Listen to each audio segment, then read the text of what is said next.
In this video, we are going to show how to work with the TcpTunnel CAD application. This is a CAD plugin, as you can see. First of all, we are going to manage the project, linking the information of the horizontal and vertical alignment and the template to generate the tunnel section. We are going to create a project and save it with a name. Next, we type the name and the author. As important data, it must be indicated if the section is going to be vertical or perpendicular to the vertical alignment. Then, we can select the associated files, such as the control points, horizontal and vertical alignments, super elevations, theoretical tunnel templates, and measured cross-sections. In this video, we will only add the horizontal and vertical alignment and the tunnel template.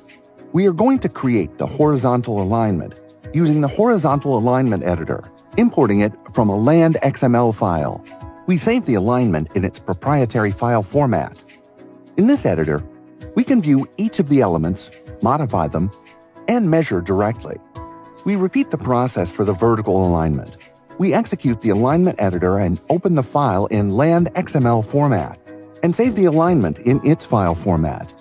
The vertical alignment is displayed, and we could also analyze it with the measurement tools, exaggerate the vertical, horizontal ratio, and edit each of the elements.